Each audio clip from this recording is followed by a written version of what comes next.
Aujourd'hui, émission spéciale en ce début de confinement avec l'évêque de Limoges, Monseigneur Pierre-Antoine Bozo. Bonjour Monseigneur. Bonjour Jean-Marcelin. Pour commencer, quel message d'espérance adressez-vous à nos auditeurs en ce temps troublé par les attentats et le confinement ?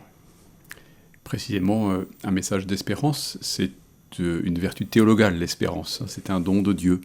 Et donc, si à vue humaine, nous sommes un peu plombés par une situation compliquée avec la pandémie de la Covid-19, et puis si cet attentat de Nice hier est une situation un peu trouble aussi au plan de la géopolitique mondiale, peut nous mettre dans une situation un petit peu de peur, de détresse, d'anxiété, eh bien ce que nous avons annoncé, c'est pas simplement une espèce d'optimisme béat parce que simplement il ferait beau aujourd'hui, et de fait aujourd'hui le ciel est bleu, ça fait du bien et il y a du soleil, mais c'est pas ça la raison d'espérer. La raison d'espérer, c'est que nous sommes aimés de Dieu et que nous sommes sauvés par lui et que nous sommes promis par lui à une béatitude éternelle qui commence à partir du moment et à la mesure où nous l'accueillons dans nos vies et dans nos cœurs. Et ça, ce n'est pas du tout abstrait, c'est la chose la plus concrète, la plus réelle du monde.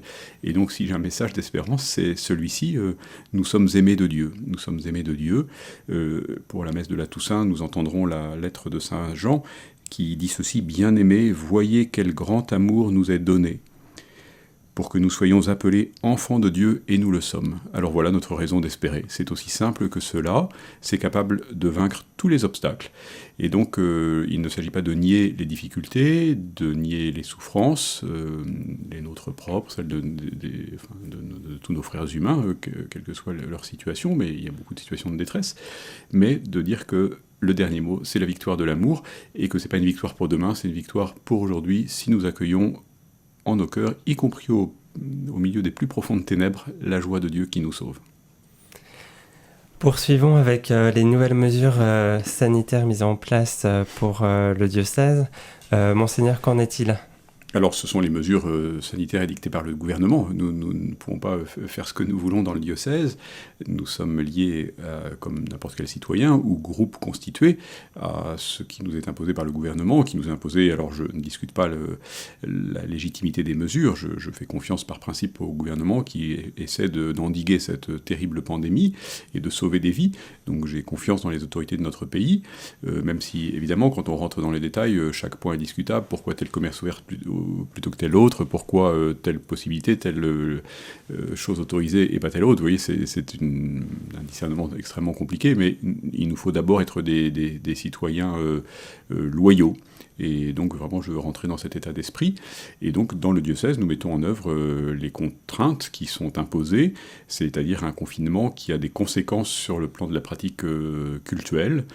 Et donc, sauf contre-ordre, parce que les choses bougent vite. Vous voyez, le président s'est adressé aux Français avant-hier, le Premier ministre s'est adressé aux Français hier, vendredi, et donc la règle pour l'instant, c'est que la messe de la Toussaint est possible, autorisée, donc j'invite largement les diocésains à se rendre dans leurs églises pour la Toussaint, en faisant attention à être masqués, les mains lavées, communier dans la main, enfin tout ce qui nous est imposé par les autorités, et dans le dialogue avec le ministère de l'Intérieur par les évêques de France.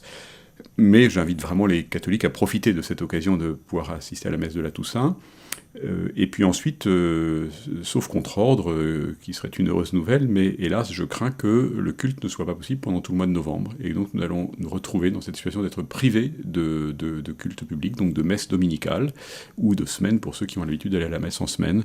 Alors c'est extrêmement triste, c'est un vrai manque, je ne peux pas dire que ça n'a pas d'importance, ça a une grande importance, et pour beaucoup c'est une vraie détresse, en tout cas c'est notre rapport à la fois à la communauté, au mystère de l'Eucharistie, qui est ainsi interrogé, mis en cause, en tout cas sur lequel nous sommes privés, duquel nous sommes privés. Donc voilà, et après, donc, ce que le gouvernement a édicté aussi, c'est que les lieux de culte restaient ouverts, donc j'invite aussi largement, quand c'est possible, les catholiques à aller dans les églises, quand elles sont ouvertes, il y a le Saint-Sacrement en général, on peut aller prier devant le Seigneur présent dans le Saint-Sacrement, voilà, mais c'est quand même une possibilité voilà, minimale qui nous est autorisée. Voilà, donc il n'y a pas d'autre... Alors si, les obsèques seront possibles aussi, dans un maximum de 30 personnes, Et les mariages, pour un chiffre assez étonnant, les mariages, on a le droit de se réunir à 6 personnes. Donc je ne sais pas qui on va sélectionner entre les témoins, les parents, les beaux-parents. Il faudrait au moins qu'il y ait le fiancé et la fiancée. Mais donc ce chiffre de 6, c'est assez étonnant. Et donc il y a le droit à 6 personnes pour un mariage et 30 personnes pour des obsèques. Voilà la situation actuelle. Ce qui est important aussi, que le gouvernement a précisé, le président puis le Premier ministre, et ça a été rappelé dans le dialogue qu'ils ont eu avec les représentants des cultes, c'est que la vie doit continuer, en particulier le service des plus pauvres, des plus fragiles, et que donc les actions caritatives, les associations caritatives peuvent et doivent continuer leur mission, et que donc les laïcs qui sont engagés comme bénévoles peuvent aussi bénéficier d'une dérogation pour se rendre dans ces activités. Poursuivons l'émission avec les fêtes de la Toussaint et des défunts. Monseigneur, comment cela va-t-il se vivre dans le diocèse car le culte est autorisé jusqu'au lundi 2 novembre, la fête des défunts. Alors ça va se vivre avec, j'espère, beaucoup de ferveur. Donc il y a eu un petit décalage dans les annonces gouvernementales, puisque la première annonce était que le culte était autorisé simplement pour la Toussaint, et puis nous venons de recevoir un courrier nous disant que finalement c'était possible aussi le jour des défunts, le lundi 2 novembre. Mais je pense que beaucoup de paroisses n'ont pas préparé le 2 novembre, puisqu'on nous a dit hier que c'était impossible. Donc là, il y a une espèce de petit cafouillage dans les annonces gouvernementales. Il faut bien se renseigner auprès de votre paroisse pour voir ce qui aura lieu ou pas pour le 2 novembre. En tout cas, pour la Toussaint, le culte est possible. Donc j'invite les chrétiens à vivre avec ferveur cette fête de la Toussaint, qui n'est pas la fête des défunts. L'office des défunts, normalement, c'est le 2 novembre. Mais dans la plupart des cas, on priera pour les défunts le jour de la Toussaint, ce qui n'est pas du tout interdit, même s'il ne faut pas mélanger ces deux célébrations de la Toussaint et de la commémoration des fidèles défunts. Parlons enfin de votre lettre pastorale sortie en septembre. Elle se décline sur 3 ans avec pour thème les vertus théologales.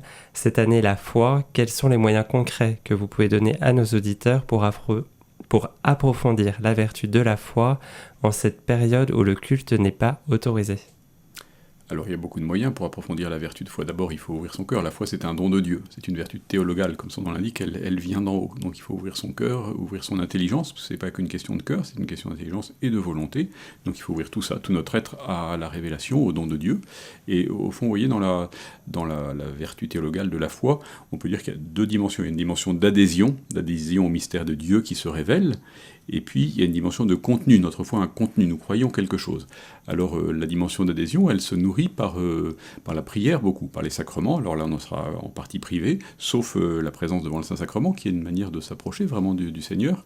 Mais donc, on peut cultiver cette foi comme adhésion à Dieu, amour de Dieu, par la vie intérieure.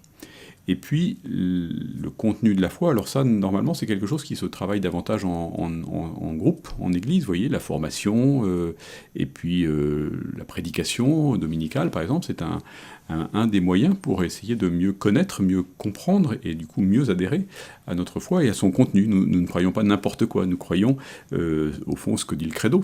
On peut dire que c'est une forme de synthèse, de résumé, c'est à la fois nécessaire et non suffisant. Mais donc, à défaut de pouvoir nous réunir pour dire le credo ensemble, on peut dire le credo tout seul. Et le « je crois en Dieu », c'est un lieu de réflexion, de méditation, de recherche, de réflexion inépuisable. Vous voyez, simplement, quand on dit « je crois en Dieu, le Père Tout-Puissant, Créateur du ciel et de la terre », ça ouvre des perspectives extraordinaires. Et donc, j'invite les catholiques à profiter de ce temps de confinement pour essayer de mieux approfondir le credo. Il y a un ouvrage qui est un ouvrage évidemment de référence et qui est une mine aussi, c'est le catéchisme de l'Église catholique. Tout le credo y est expliqué, avec la citation des pères, des saints, et donc voilà un lieu auquel on peut se référer, on le trouve sur Internet si on ne l'a pas chez soi, pour essayer de progresser dans la vertu théologale de foi. Merci Monseigneur d'avoir répondu à nos questions. Vous retrouverez bien sûr cette émission en vidéo sur la chaîne YouTube Diocèse de Limoges. Très belle journée à vous tous.